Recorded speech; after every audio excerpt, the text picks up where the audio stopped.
tem outro, não me aproximo de pessoas para ver o que eu arranco delas para o meu crescimento.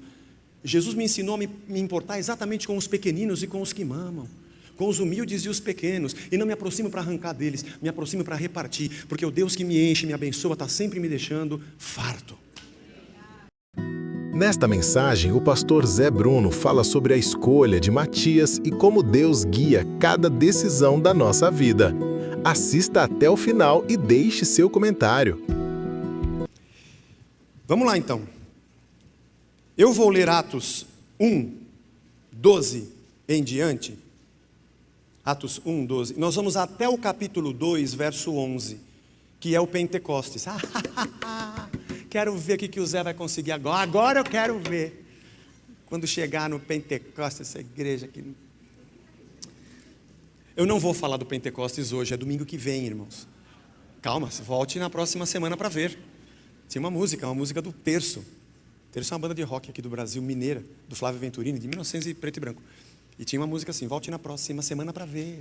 Volte na próxima semana para ver. Mas eu preciso ler o capítulo 2 para você entender a mensagem, porque o livro que o Lucas escreveu para o Teófilo não foi com capítulo e versículo, era uma coisa só. E se a gente fica só picando os versículos, a gente não entende às vezes o porquê ele escreveu do jeito que ele escreveu. Então vamos lá. Então os apóstolos voltaram do Monte das Oliveiras para Jerusalém. Sim, eles estavam no Monte das Oliveiras. Quando? Domingo passado, quando ele subiu aos céus, os apóstolos estavam lá com ele. A distância do monte até a cidade é cerca de 1 quilômetro. Quando entraram na cidade, subiram para o cenáculo, onde se reuniram Pedro, João, Tiago, André, Filipe, Tomé, Bartolomeu, Mateus, filho de Alfeu, Simão, Zelote, Judas, filho de Tiago. Todos esses perseveravam unânimes em oração com as mulheres, com Maria, mãe de Jesus, e com os irmãos dele. Naqueles dias, Pedro se levantou no meio dos irmãos, que formavam um grupo de mais ou menos 120 pessoas. Olha que legal. A igreja começava a se formar. E disse: irmãos, era necessário que se cumprisse a escritura que o Espírito Santo predisse pela boca de Davi a respeito de Judas, que foi o guia daqueles que prenderam Jesus. Ele era um dos nossos e teve parte nesse ministério. Ora, esse homem adquiriu um campo com o preço da iniquidade, e caindo de cabeça rompeu-se pelo meio, e todos os seus intestinos se derramaram. Esse aqui é o Judas. Tem o texto que fala que ele foi enforcado, que ele se enforcou, aqui fala que ele se jogou. Mas de qualquer maneira, isso chegou ao conhecimento de todos os moradores de Jerusalém, de maneira que em sua própria língua esse campo era chamado de Acéldama. Isso é o campo de sangue, está lá o terreno dele onde ele se matou. E Pedro continuou, porque está escrito no livro dos Salmos: fique deserta a sua morada e não haja quem nele habite, e que outro tome o seu encargo. Portanto, é necessário que dos homens que nos acompanham todo o tempo em que o Senhor Jesus andou entre nós, começando no batismo de João, até o dia em que foi tirado do nosso meio e levado às alturas, um desses que andaram conosco, aí se torne testemunha conosco da sua ressurreição. Então propuseram dois, José, chamado Barsabás, também conhecido como Justo, e Matias. E orando disseram: tu, Senhor, que conheces o coração de todos, revela-nos qual dos dois escolheste, para preencher a vaga neste ministério e apostolado. Para preencher a vaga nesse ministério e apostolado, do qual Judas se desviou indo para o seu próprio lugar. Depois fizeram um sorteio, e a sorte caiu em cima do Matias, que foi acrescentado ao grupo dos 11 apóstolos. E ao cumprir-se o dia de Pentecostes, estavam todos reunidos no mesmo lugar. De repente veio do céu um som como de um vento impetuoso, e encheu toda a casa onde estavam sentados, e apareceram distribuídas entre eles línguas como de fogo, as quais pousaram sobre cada um deles, e todos ficaram cheios do Espírito Santo. E começaram a falar em outras línguas, segundo o Espírito lhes concedia que falassem. Estavam morando em Jerusalém judeus, homens piedosos, vindos de todas as nações debaixo do céu. E assim, quando se fez ouvir aquela voz, afluiu grande multidão, que foi tomada de perplexidade, porque cada um os ouvia falar na sua própria língua. Estavam atônitos e se admiravam, dizendo: vejam, não são galileus todos esses que aí estão falando? Então, como nós os ouvimos falar em nossa própria língua materna? Somos partos, medos, elamitas, os naturais da Mesopotâmia, Judéia, Capadócia, Ponto, Ásia, da Frígia, da Panfilha, do Egito, das regiões da Líbia, nas imediações de Cirene, romanos que aqui residem, tanto judeus como prosélitos, cretenses, árabes. Como os ouvimos falar sobre as grandezas de Deus nas nossas próprias línguas? E todos atônitos e perplexos. Não fui só até aqui, né? Só até aqui. Ouvimos falar das grandezas de Deus na nossa própria língua. Semana que vem a gente continua o texto. Lucas, escrevendo a Teófilo, Semana passada paramos no trecho onde Jesus, no Monte das Oliveiras, é levado às alturas, os discípulos estão olhando para cima, o anjo diz, do jeito que ele subiu, ele vai descer, era uma coisa fantástica, eles vão para o cenáculo. Lembra o que Jesus havia dito para eles? Não saiam de Jerusalém. Eles estavam na festa da Páscoa. Nós estamos aqui há 40 dias depois da festa da Páscoa, onde Jesus foi crucificado e ressuscitou no terceiro dia, no domingo pela manhã. Nós estamos nesses dias aqui. E ele disse, não voltem para Galiléia, fiquem em Jerusalém até que a promessa se cumpre. Era a descida do Espírito, nosso tema da semana que vem. Era por isso que eles deveriam ficar. Eles não sabiam o que era. Aliás, foi uma coisa que ninguém nem podia imaginar que uma coisa dessas iria acontecer. Mas eles tinham que esperar, então eles não voltaram para casa, eles ficaram em Jerusalém. Durante 40 dias, como falamos semana passada, Jesus continua aparecendo depois de ressurreto. Aí ele sobe aos céus. O Pentecostes acontece no 50º dia depois da Páscoa, depois do domingo de Páscoa. Então, depois dos 40 que Jesus ficou, eles emendaram, sabe tipo emenda de feriado? Vem para a Páscoa, emenda aí mais 50 dias, fica até o Pentecostes. Eles ficaram, nem sabiam o que seria no Pentecostes. Mas do dia que Jesus sobe até o dia em que o Espírito desce, tem esses 10 dias em que eles estiveram ali e se reuniam no cenáculo. Se reuniam 120 pessoas. Era um início embrionário do que nós chamamos hoje de igreja local, de uma comunidade reunida num lugar. A igreja de Cristo está espalhada pela face da terra. Todo mundo que crê em Jesus e foi redimido por Cristo é parte da sua igreja. Nós falamos que esse é o corpo místico, ele não tem paredes, ele é invisível como um prédio, como um local, não tem endereço. É a reunião de todos aqueles que foram salvos na face da terra. Mas tem a igreja local, o grupo que se reúne num bairro, numa cidade, numa rua, que nem a gente aqui está apertado hoje. Isso ali estava começando a acontecer. E aí, o Pedro, diz o texto, se levanta no meio da galera.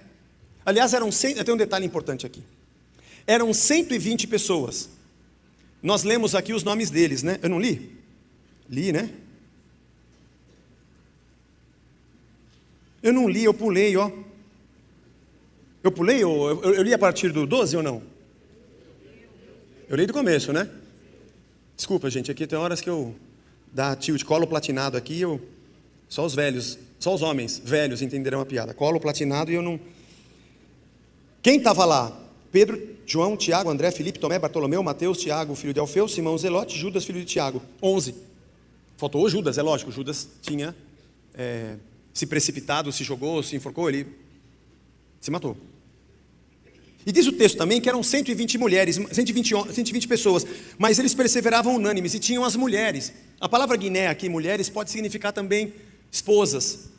Ela é traduzida dessa forma no Novo Testamento também.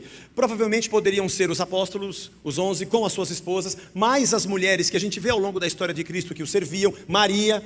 Isso aqui é muito significativo, gente, isso aqui é muito significativo. Porque no primeiro século, desde a antiguidade, a mulher não tinha valor. Aliás, dia 8 foi Dia Internacional da Mulher, no meio da semana, né? Eu queria dar uma salva de palmas para a mulherada toda. Parabéns, mulheres. Não é fácil ser mulher no mundo que a gente vive. Deus te abençoe. Continue te fazendo firme, forte, cheia de graça, andando, realizando tudo aquilo que o teu coração tem recebido de Deus, e Deus te abençoe. As mulheres, elas não podiam ser testemunhas num julgamento, pra você ter uma ideia, porque a palavra dela não era tida como uma palavra de aceitável ou confiável. Ela nem podia se dirigir em público a um homem. Quando isso acontecia, por acaso, eu tinha que chamá-lo de senhor. Era tida quase como uma propriedade. O fato de Lucas... Lembra-se quando teve a multiplicação dos pães e alguém descreveu que tinha 5.000 homens? Elas não eram nem contadas. E os historiadores acreditam que mais de 10.000 pessoas, talvez até 15, estavam na multiplicação dos pães, porque tem muito mais mulher do que homem. Mas eles estimavam, é bem estimativo, né? Batia os olhos, deve ter uns 5.000 homens. Não, tem muito mais, tem umas 15.000 pessoas. Não, mas essa mulher a gente não conta. No meio dessa multidão tem uns 5.000 homens, é isso que importa.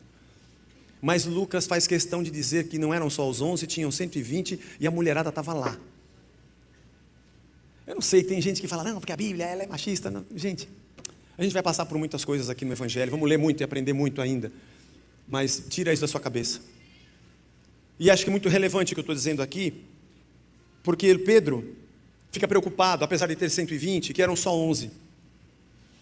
E ele cita dois textos aqui. Ele cita Salmo 69, 25. Fique deserta a sua morada e não haja quem habite nas suas tendas. Falando sobre os inimigos, né? Davi falando sobre os seus inimigos. Esse é um salmo messiânico. O Salmo 69 talvez seja o salmo mais citado no Novo Testamento como um salmo messiânico. Era um salmo de Davi, mas dos 24 salmos messiânicos, esse talvez seja o mais citado, mas eles acreditavam nos seus cânticos, porque os salmos eram cânticos, que esses salmos, eles eram como que um prenúncio do Messias que viria. Mais do que Davi com os seus inimigos, era o Messias que viria contra os inimigos de Israel. Não, nem imaginavam a coisa do reino eterno, espiritual, de todas as nações, mas tinham essa ideia. E acho que por isso Pedro, se lembrando de um dos salmos messiânicos, que é esse, diga, esse cara que fala no salmo de Davi é o Judas, é ele que vai ficar vazia a sua morada. E cita o Salmo 109, verso 8. Sejam poucos os seus dias e alguém tome o seu encargo. Eu acredito que seja mesmo, irmãos. E que aquilo que eles cantavam e esperavam nas suas celebrações, ele tivesse percebido nesses salmos que falavam sobre o Messias, que esse inimigo que ia ficar sem terra, como Judas, e que alguém ia ser colocado no seu lugar, era Judas, e acho que até é mesmo. E o Pedro teve esse insight e falou, opa, enquanto a gente está aqui sem fazer nada, porque Jesus mandou a gente ficar esperando até vir a promessa, e a gente não sabe qual é a promessa nem quando ela vem, temos que fazer alguma coisa, porque eu estava lendo aqui o salmo e eu percebi que o Judas foi, está descrito, e disse que alguém vai tomar o seu lugar, a gente não sabe quem é. E é muita coisa para fazer só nós 11, apesar da comunidade ter 120. E diz o texto que o Lucas, então, disse, o Lucas contando para o Teófilo, que o Pedro falou, nós vamos escolher aqui duas pessoas, vamos orar e ver quem Deus escolhe para ser um apóstolo no lugar do Judas. Tem duas correntes de interpretação desse texto. Tem uma galera que quando lê esse texto diz assim, Pedro fez certo. Ele escolheu José, o justo, e Matias, porque eles andaram com Jesus desde o batismo até quando ele foi elevado, até no dia anterior a essa narração.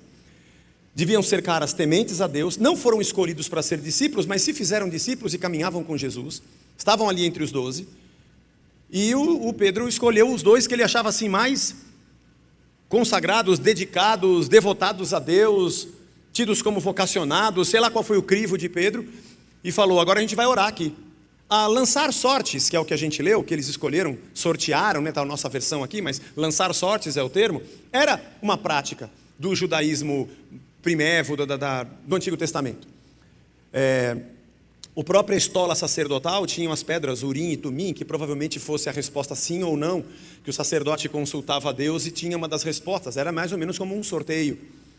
A lei também falava sobre o animal que vai ser sacrificado, num dos tipos de sacrifício que está descrito em Deuteronômio, de que o outro animal, eles são dois, e um deles vai para o deserto e o outro é sacrificado. Você vai lançar sorte para escolher qual deles é o que vai para o deserto e qual deles vai ser sacrificado. Essa prática fazia parte da cultura. Apesar de que nós sabemos que depois de Cristo tudo isso ficou para trás, mas eles ainda estavam vivendo aqueles dias. Não estamos falando de 2023, estamos falando de 40 dias depois de Jesus ter ressuscitado. Dentro da mente deles, essa era a maneira de se fazer uma escolha. E eles oraram e disseram, Senhor, quem é que vai tomar parte entre nós, os 12, na ausência do Judas? Nós estamos fazendo o nosso melhor e aqui está o José, o justo, e o Matias. A gente vai jogar aqui a sorte e o Senhor diz. E caiu sobre Matias, e ele foi contado entre os apóstolos para aquele ministério e aquele apostolado, aquele serviço e aquele apostolado. Essa é uma corrente que acredita que é isso mesmo que ele deveria ter sido feito, e Pedro fez com toda a boa intenção do seu coração, e Deus aprovou e escolheu Matias. Tem uma outra galera que fala assim, acho que Pedro não devia ter feito isso, porque a Bíblia conta coisas certas e coisas erradas. Ele não devia ter feito isso. Jesus não mandou ele lançar sorte. Jesus não disse, fiquem esperando em Jerusalém até que venha a promessa e aproveitem para escolher o 13º, que vai ser o 12º, porque o 12º saiu. Jesus não mandou fazer. Mas aí os caras lá de cá falam assim, não, mas ele também não falou para não fazer. Aí o lado de cá fala assim, então tá bom, então eu pego o chinelo da minha mulher e toco fogo nele. A mulher fala, mas eu não mandei você tocar fogo. Aí eu falo, mas você não falou para eu não tocar fogo. Então o povo lá de cá acha que ele não devia ter feito, foi uma precipitação. Não é pecado, ele não fez nada de errado. Muito pelo contrário, ele estava com todas as boas intenções. Jesus comissionou os discípulos, vocês têm que ir por todo mundo e pregar o evangelho a toda criatura. Vai, nós estamos só 11 já. Vamos colocar um de volta aqui. Mas Jesus não pediu para fazer isso. Essa é uma escolha. Eles acabam dizendo assim, acho que esse 12º foi Paulo, que Jesus escolheu. Acho que Pedro se precipitou. Tem essa discussão. Se deveria ou não deveria ter sido feito. Ele foi lançar sorte. Então, mas eles oraram antes. Eu sei, mas se ele escolhe qualquer dois mané e joga 2 pedras, uma vai ter que cair no chão. Como é que você vai falar que aquela é Deus que escolheu? Então há uma discussão teológica, não é bem uma discussão, são 2 correntes de interpretação. Não faz muita diferença na nossa vida esse fato, mas é importante que você saiba. Eu não sei dizer de verdade o que eu penso. Eu leio os comentaristas, leio o texto, e estou tentando entrar na cabeça do Lucas para entender por que ele descreveu essas coisas para o seu amigo Teófilo, da maneira como ele descreveu. Mas eu tenho a tendência de estar um pouco mais para cá, e de achar que talvez não precisasse. Mas ok, está tudo bem. Teófilo, o Pedro fez isso aqui. Ele lançou sortes, e a sorte caiu sobre Matias. E Matias foi contado entre os apóstolos, para o serviço, o ministério e o apostolado. Só que aí o Lucas continua escrevendo. E ele diz, e então, no dia do Pentecostes, quando veio o dia do Pentecostes, acho que dá para falar rapidinho disso, dá tempo. Ele não usa um advérbio aqui, o quando. Ele usa uma formação composta entre uma partícula de ligação e uma preposição com o verbo no infinitivo. Qual a diferença do que você está falando? Você está falando grego? Não. Estou falando porque a gente tenta entender nas minúcias por que ele fala o que ele fala de um jeito e não de outro, porque tem uma sequência narrativa. Ele não parou para dizer, bom, agora é um outro assunto. Quando veio o Pentecostes, não foi isso.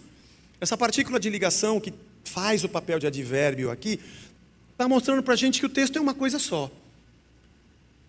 Então estou dizendo assim, então, eram só 120, as mulheres estavam lá, e o Pedro achou que deveria escolher o 12º no lugar do Judas, segundo o que estava escrito nos Salmos, e eles oraram. E quando chegou o Pentecostes, aconteceu isso aqui, presta atenção, Teófilo. Eles estavam reunidos como eles se reuniam sempre. Semana que vem eu vou explicar com detalhes esse fato, mas vem o Espírito Santo, e eles são cheios de Deus. E começam a falar e a glorificar a Deus. E as pessoas que estavam em volta, que pessoas? As que vieram para a festa. Que festa? O Pentecostes. Era uma outra festa, 50 dias depois da Páscoa. Tinha galera, tinha judeus, como na Páscoa, de tudo quanto era lugar, porque tinha judeu em todo o império, e tinha gente que nasceu dentro do império de descendência judaica, por isso a língua materna deles era latim, aramaico, falavam grego, falavam árabe, porque eles eram judeus nascidos, já nasceram em outra terra, eram as suas línguas maternas. E tinha também prosélitos, gente de outras nações que se converteram ao judaísmo. Prosélito é o cara que não nasceu judeu, mas se converteu. Toda essa galera estava ali. Eles falavam também o hebraico nas celebrações, a lei era lida em hebraico, mas eles tinham as suas línguas maternas. Mas o louco é que a galera dentro daquela comunidade que estava fazendo aquela barulheira, dentro do cenáculo, foi ouvida. E o povo que ouvia, apesar deles estarem ali dentro e serem todos judeus, os ouviam na sua própria língua. Era mais ou menos assim, tinha um lá que era argentino e os caras estavam ali. Glória a Deus, empezamos la alabanza. Ele, caramba, Messi, Maradona, que passa? Mas tinha um inglês também passando ali e os caras falando, Hallelujah, we honor you, oh God. Uau! Os ingleses também pensaram que era assim. E tinha os brasileiros lá. Nós te exaltamos e aleluia. Eita, que chegou o samba! Isso foi um fenômeno. Um fenômeno. Semana que vem a gente vai entrar no detalhe desse fenômeno que aconteceu. Qual a explicação do porquê isso aconteceu dessa forma e como isso marcou a igreja nascente daqueles dias, de pessoas ouvirem nas suas línguas. É um pouco diferente do que acontece hoje, mas a gente fala semana que vem. Mas o mais importante é que essa galera que estava em volta ouvia não apenas os caras falando na sua própria língua, o que é uma coisa fabulosa, mas eles estavam falando das grandezas de Deus. Eles estavam glorificando e estavam dizendo, como é que a gente está ouvindo na nossa própria língua materna esses caras, nós que somos da Mesopotâmia, Judéia, Capadócia, Ponto, Ásia, Frígia, Panfilha, Egito, Líbia, romanos, sirenenses, Como é que a gente está ouvindo esses caras falarem nas nossas próprias línguas das grandezas de Deus? Deixa eu fazer um ponto e um parêntese aqui. Eu sou o pastor aqui da igreja, não sei se você está chegando agora, eu sou o pastor da igreja. Não precisa me chamar de pastor, pode chamar de Zé. Mas eu subo aqui e prego, você sabe que eu sou o pastor da igreja. Mesmo que você não me chame de pastor, você me chama de Zé. Tem o pessoal aqui da banda que você sabe que eles cantam. Não é porque a gente chama ele de cantores, é porque eles vêm aqui afinadamente e fazem a beleza que fazem. Então, eles são. Nós temos presbitério na igreja, temos um conselho. Mas você não chama ninguém de presbítero. Eu escolhi fazer assim, tá? As pessoas que estão aqui na coordenação de muitas coisas, você nunca viu o crachá com o título dele, mas eu sei que você os respeita porque a igreja funciona bem, porque você sabe que ali tem uma pessoa adequada naquele lugar adequado, independente do título que você o chame. Assim também com o nosso trabalho de diaconia, recepção, professores do infantil. Mas essas vocações e serviços, elas têm um sentido aqui dentro dessas quatro paredes durante o tempo que a gente está aqui no domingo. É um serviço que ordena e organiza o corpo de Cristo enquanto ele presta culto a Deus na nossa celebração. Mas quando eu, você e todo mundo aqui sai por aquela porta, não posso chegar lá e falar, eu sou o pastor aqui, eu não sou pastor, não sou nada, sai lá fora, eu não sou nada. Sim, eu sou um servo de Deus, tenho uma capacitação de Deus, estou aqui servindo a você. Obviamente que quando eu estiver lá fora, eu vou testemunhar de Cristo, vou usar aquilo que eu aprendi e estudo na palavra, mas você também faz isso. Todos nós, quando saímos daqui, independente do ministério que você tenha, do seu serviço aqui dentro, você tem um serviço para fora dessas quatro paredes. A maneira que você é diante das pessoas, como você vive, como você as trata, o testemunho que você dá, é um ministério. Aliás, mais importante do que acontece aqui dentro. Eu não tenho nenhum ministério aqui na igreja. Legal, vem ajudar a gente que estamos precisando. Mas você passa aqui 1h30 por semana, no domingo, e você vive 24/7 fora daqui, vivendo com gente. Tem uma pessoa no seu emprego que está chateada, preocupada, porque aconteceu um problema na vida dela, e você sentou do lado dela, foi almoçar e falou, como é que você está, fulano, você está bem? Poxa, eu estou vendo que você está nesse perrengue, vamos almoçar junto hoje. Aí ele sabe que você é cristão, ele conta um pouco, você fala, vou orar por você. Aí no dia seguinte você fala, olha, fiquei pensando sobre você, orei por você. Sabe aquele problema que você me contou ontem? Por que em vez de você fazer assim, você não vai por aqui? Porque ali pode acontecer isso aqui, e aqui você tem mais segurança. Ele fala, poxa, isso é uma palavra sábia, eu vou ouvir você. Daí ele vai e faz por aquele caminho, e ele fala, rapaz, você não sabe, deu certo, se eu fosse pelo outro caminho eu ia me estrepar. Você teve palavra de sabedoria, você foi uma voz profética para ele, sem crachá, tá? Sem parafernália, na simplicidade do chão da vida. O Espírito de Deus te usou, porque os ministérios são do Espírito. Não, na minha Bíblia, pelo menos, não está escrito, esses são os dons do Zé. Você não recebe meus dons. E uns não recebem dons, todos são do Espírito. Os dons são do Espírito, ele usa cada um como ele quer, nós somos só instrumentos. Dom não é para que eu me coloque sobre um patamar e dizer eu tenho mais do que você, é para que eu te sirva, porque Deus quer servir a você.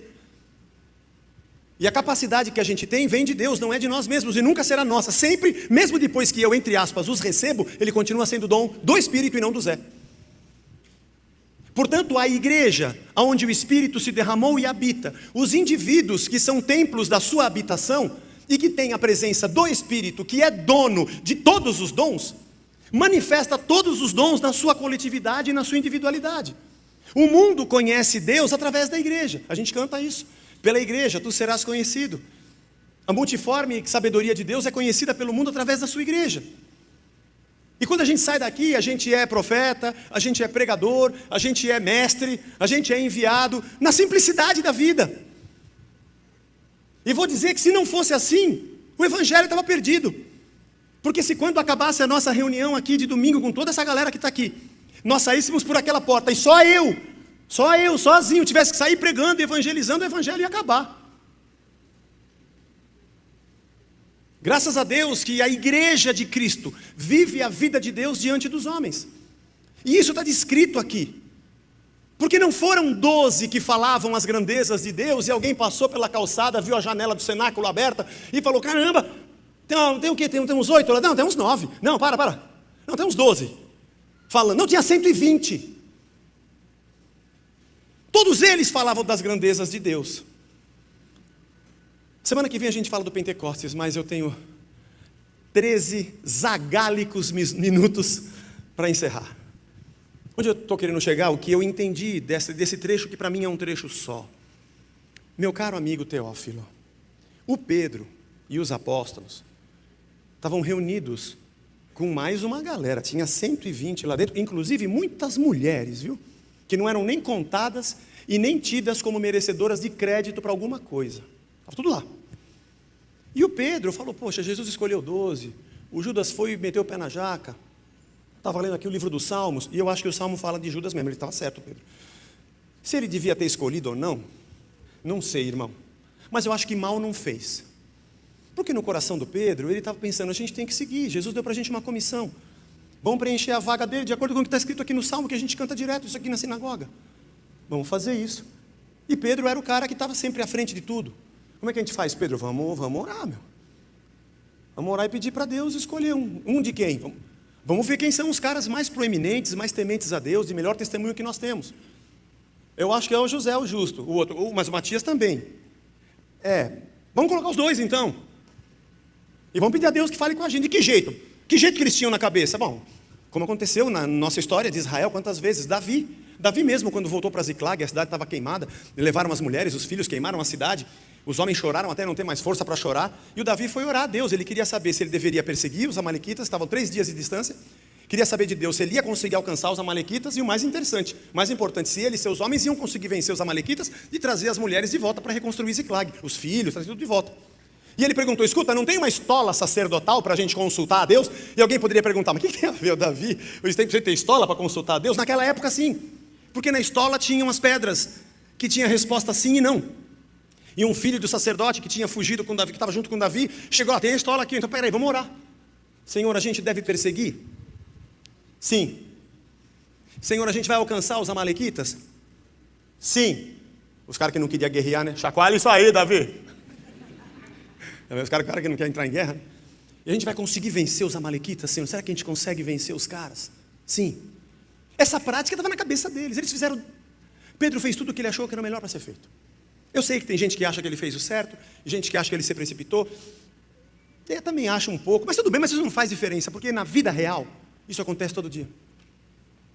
E eu vou usar esses últimos minutos para falar sobre isso. Tem uma história em curso da nossa vida. E nós fazemos tudo para escrevê-la da melhor maneira que a gente pode. Nem sempre a gente acerta, mas a gente faz o melhor que a gente pode. Nós tomamos decisões na nossa vida. A gente toma da melhor maneira que a gente pode. Espero que você faça isso. Nós consultamos a palavra, os salmos, o evangelho, palavras de Cristo, as cartas, as mensagens. E a gente procura entender como Deus nos orienta. A gente escolhe, a gente ora. Senhor, por onde eu vou? Devo casar? Não caso agora? Como quando eu brinquei aqui, né? Quanto é o aluguel aqui do imóvel? 160. E para vender? 30 milhões. Tá. E o cara, quer comprar ou quer alugar? Não, quero só ver. Estamos aí. Estamos fazendo o quê? A nossa parte, porque nós não temos nem os 160 para alugar, nem os 30 de IPTU, nem os 30 milhões para comprar. Mas a gente vai ter que fazer alguma coisa. Vamos abrir outro culto, como eu falei aqui, nos avisos, vamos dar um jeito. Porque nós estamos no meio da nossa história, escrevendo da melhor maneira que a gente pode. A gente escolhe pessoas para trabalhar no ministério, a gente escolhe funcionários para trabalhar com a gente na empresa, a gente escolhe a universidade que a gente vai estudar, a gente ora por isso, às vezes a gente pede para Deus um sinal, o árbitro no coração, pede um conselho para alguém, o que você acha? A gente tenta fazer o melhor que a gente pode. Isso não está errado, eu não posso dizer que o Pedro estava errado, não era pecado. Não, isso não presta, trouxe maldição para a igreja. Não nada. O Matias deve ter sido um cara muito bom. E deve ter abençoado muito a igreja, junto com os apóstolos, porque ele não foi escolhido para ser, ele foi escolhido porque ele já era. Ninguém escolheu o Matias e o justo, o José o justo, porque quem sabe eles dão certo, eles já tinham testemunho. Na verdade, eles já estavam fazendo, já edificavam a igreja, vai ser junto com a gente na reunião, que a gente faz naquela salinha ali com os 12, você vai participar agora. Mas nós temos um problema na nossa condução da vida. É quando a gente acha que é só isso aqui.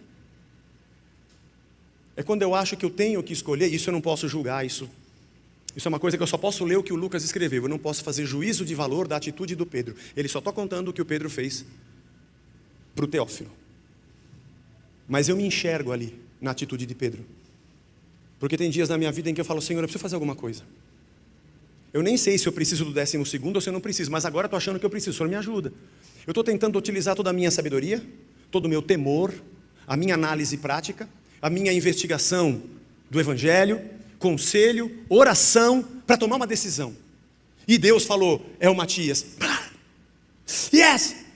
Saiu fumacinha da casinha. Os 12 chegaram para os outros 108, porque era 120. Habemus apostolum. É o Matias. E o povo deve ter dito, que legal, temos 12 de novo. Jesus tinha escolhido 12, agora temos 12 de novo. E o Lucas continua, então, ô Teófilo, e aí? Eles estavam juntos lá no Pentecostes, e o Espírito Santo veio e encheu todo mundo. Mas ele não encheu 12, ele encheu 120.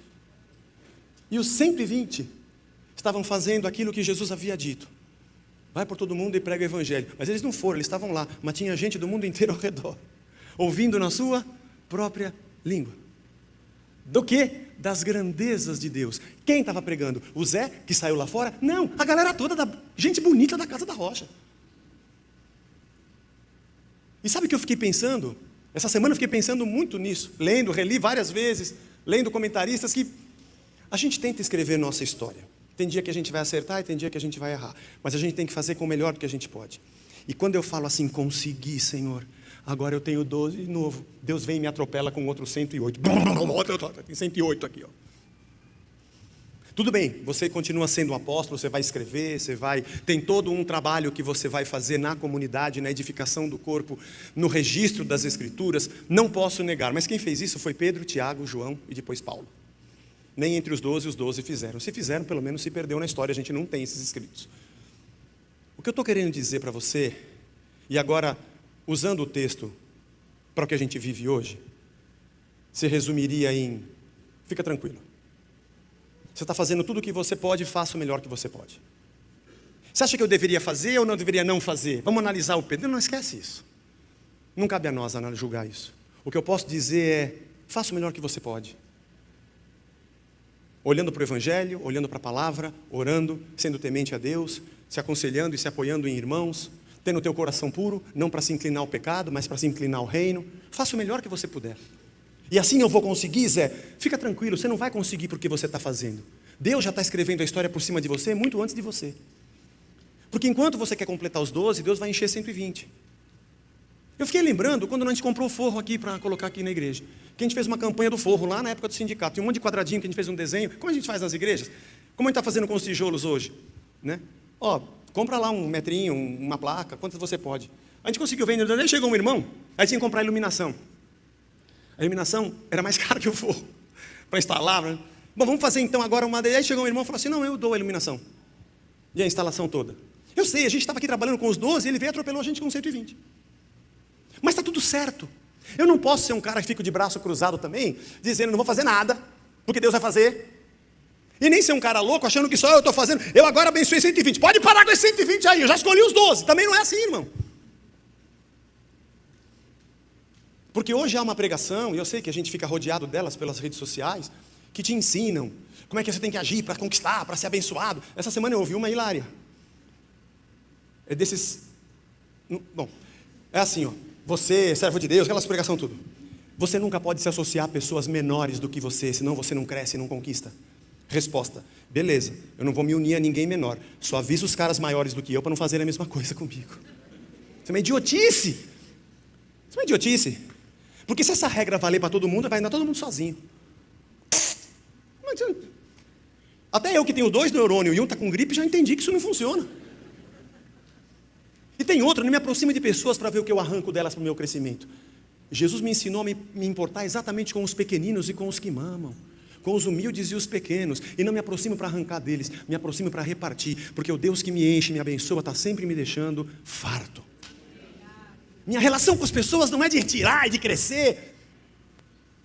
Isso é gente que tem uma anaconda dentro de si, não tem uma lombriga, tem uma anaconda que só... Isso não é reino de Deus. O reino de Deus é quem reparte, é quem ama, é quem busca exatamente o perdido, o humilde, para repartir pão, peixe, a capa, cobrir do frio. Jesus disse, porque eu tive frio, vocês não me cobriram, tive fome, vocês não me deram de comer, tive sede, vocês não me deram de beber, tive doente e ninguém me visitou, fiquei preso e ninguém foi me ver. Quando que aconteceu isso com você, Jesus? Nunca aconteceu, que você teve sede, teve fome e a gente não te ajudou. Quando vocês não fizeram isso a um dos pequeninos, a mim vocês não fizeram. Então a gente procura exatamente quem tem fome, quem tem sede, quem tem frio, quem está doente e quem está preso. Porque Deus nos chamou para buscar quem está perdido, porque o são não precisa de médico. O reino de Deus é bem diferente do reino evangélico. Graças a Deus pelo reino de Deus. Então pare com essa tentativa de você achar que você sozinho vai resolver. Não vai. Mas não fique preocupado. perguntando como é que eu faço, que fórmula eu tenho para poder conseguir fazer o que Deus me deu como comissão de pregar para o mundo inteiro. Faz a sua, faz em paz, com a consciência que daqui a pouco Deus te atropela com 120. E é legal isso, porque só para encerrar, quando os meninos eram pequenos, o Guilherme e o Luca, eles sempre me ajudaram em casa. Vou fazer um furo, sabe? Vai fazer alguma coisa, vem ajudar o pai aqui, né? Coloca a bucha, não sei o quê. Mas eles eram pequenos, mas eles gostavam de ajudar. E às vezes era assim, a gente tem que cortar madeira, fazer prateleira, um monte de coisa. Ele era pequeno, fraquinho. Eu falei assim, faz assim, ó. Eu vou colocar aqui a régua e você risca para mim que aqui a gente vai cortar. Aí ele risca. Aí eu corto, furo, parafuso e falo, fui eu e ele que fez, né, filhão? É. E é verdade. Ele me ajudou, ele fez o risco. Mas ele fica feliz. A gente sai na foto, nós dois que fizemos. Agora eles são grandes, agora eles fazem tudo e eu só faço o risco. Inverter um pouco. Eu só fiz o risco, faz o resto aí. Deus é assim. A gente faz, ora, lê o texto, pede a Deus, lança sorte, vai. Matias, o povo fica feliz, a gente se alegra e fala, agora a gente vai conseguir fazer com 12, se cada um ganhar um, a gente consegue mais 12. Aí vem 120, depois a gente vai ver semana que vem, 3.000 se convertem.